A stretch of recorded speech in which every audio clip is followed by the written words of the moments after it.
Hey guys, and what's going on? Tyrauku here, back again with another raid video. So I hope you've all been doing great. We're getting close to the Thanksgiving season, the holiday season in general, and we're gonna start seeing some good deals. Unfortunately, this is not one of those good deals. Well, maybe fortunately, if you're not spending money. I know my wallet and my money is perfectly safe with this first offer.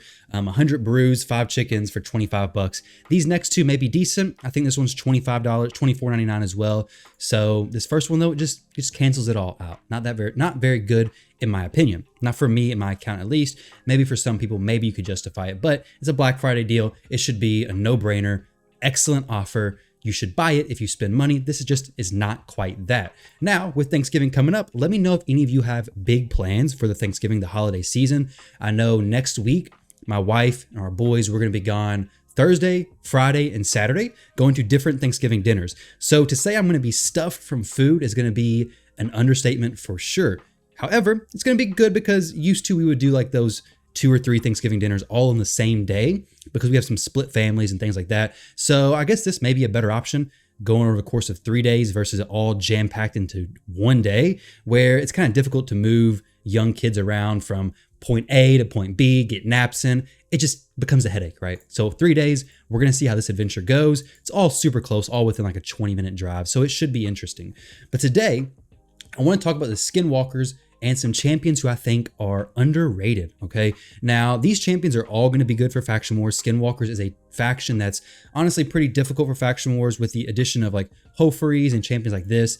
Gotten a little bit easier. If you have the legendaries, it's a lot easier. Unfortunately, when I was pushing, I didn't really have any of the legendaries. Leoris was incredible for me, but we're not gonna be talking about those champions. These champions are obviously great options for Faction Wars, right? The champions I wanna go over today are going to be good for Faction Wars, and they're going to have other uses outside of just Faction Wars, okay? So I want this basically to be helpful for early game players, mid game players, up to players who are struggling with Faction Wars, and even people who are looking for good secret room champions for Doom Tower, because a lot of these options are really good. And if you're going through Doom Tower, you're going to need some of these options for sure.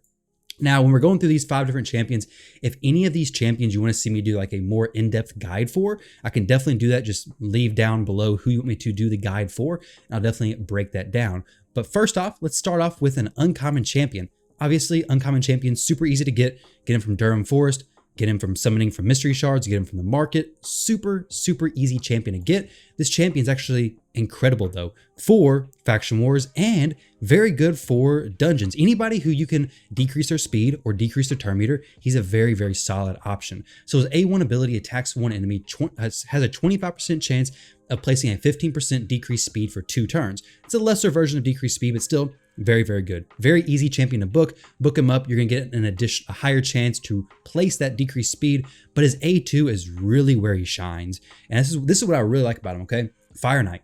Amazing for Fire Knight, okay? Attacks 4 times at random. Obviously, if you have one gigantic Fire Knight in front of you, those 4 times at random is only gonna be going to the Fire Knight. Each one of those hits are gonna decrease the target's turn meter by 15% if this attack is critical. So for this champion, you wanna make him fast, you want to make sure that he has 100% crit rate, and you want to make him survivable if possible. But fast and crit rate are the main 2 things. Now, when you get this fully booked, it is on a 3-turn cooldown. So a few things you could do. You can run him in a Relentless set. You could run him in a Reflex set. You could throw some refresh artifacts on him to try to get this back as soon as possible, because this alone, if this champion's not pretty fast, not cycling through pretty quickly, it's going to be difficult, right? So with that said, speed, crit rate, and accuracy, okay? So you're gonna need accuracy to land this. You want the accuracy for whatever level of dungeons you're at. If you're on stage 20, you want about 200 accuracy, all right? So get the accuracy for the A1 ability. It's gonna help him land or get cycled around to this A2 more frequently before the enemy takes a turn.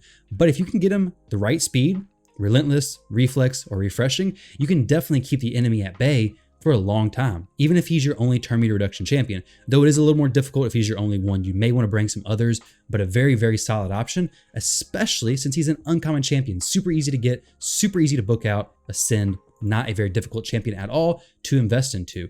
The next champion I want to talk about is Fleshmonger, okay? Now, Fleshmonger has a very similar kit to a champion who we all know and may or may not love. It is Aethel, okay? So Aethel has this A2 ability where it grants an extra turn. They don't look very similar. I do understand that. The places 25% increased attack, increased crit rate. They have an AoE ability. They get an extra turn, okay? So their kits are similar in that sense, but Monger has the unique case where his A3 ability attacks all enemies, has a 50% chance of placing a 60% decreased defense debuff for 2 turns. When you get this fully booked up, it goes to a 75% chance, so 50, 60, 75% chance. It's a rare champion, reasonably easy to book, right? But once you get it fully booked up, it's going to be 75% chance of placing a big version of decreased defense, which is huge. He is actually the only champion in Skinwalkers who can place an AoE decreased defense other than Coronar, who's based on a condition.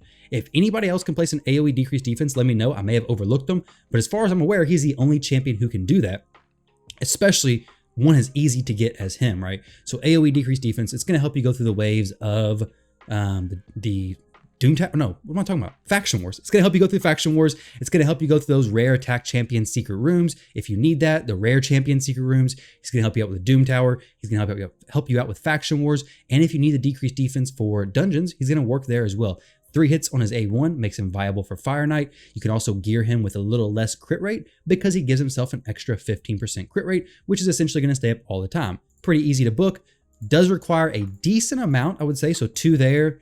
And then we got 6 here. So we got 6, 7, 8 that are basically very, very valuable. The ones on the A1 may or may not be super important, but hey, his base speed, nothing crazy, 92 base speed. It's decent. It's definitely on the lower side of things, honestly.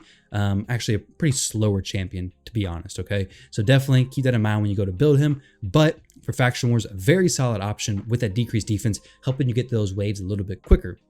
Now, this next champion is a champion who I built up not that long ago. I actually maxed him out for the rare or the HP based secret room, I think, in the rare champion secret room, and for Skinwalkers because I kind of needed him there as well. I did take mine to level 60. You may or may not have to take yours to 60 based on what your goals for him are. His A1 ability, honestly, let's not even look at this, okay? This is not what's important. His A2 is where he really shines. Places a provoke debuff on all enemies for 1 turn. Keep in mind, it says places, so as long as you have the accuracy, you're all good. It's not a chance to place. It's not going to miss. It's not going to weak hit.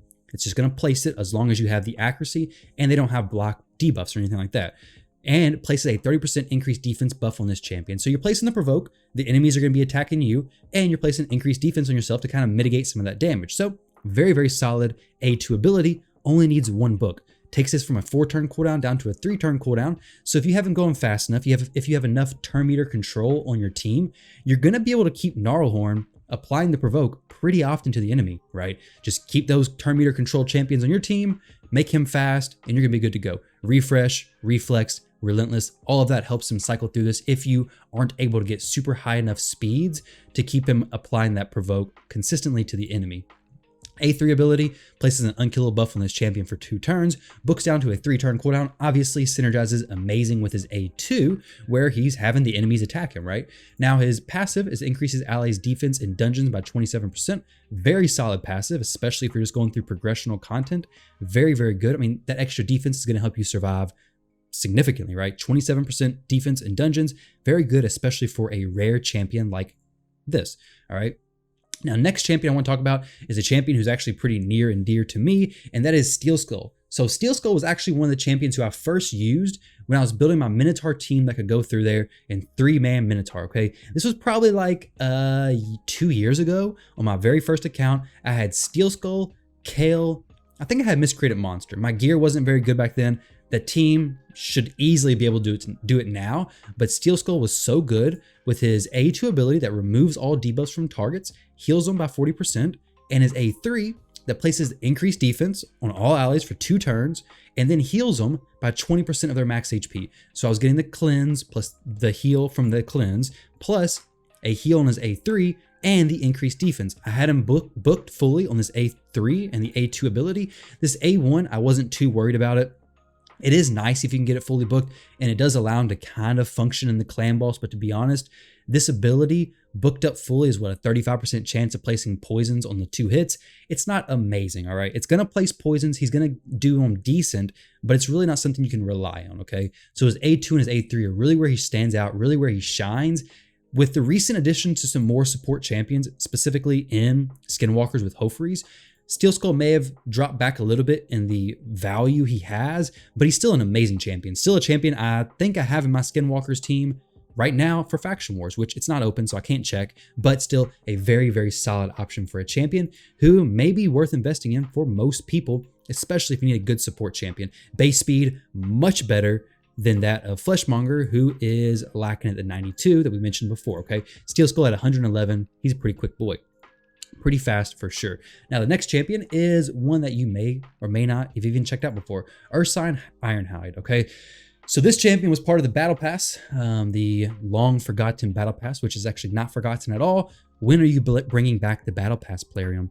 When? That was such a good deal, had such good champions, the best value they've ever had, and it's gone. It's not here no more. I would love to see a Battle Pass for Black Friday. That would be the perfect pack to purchase.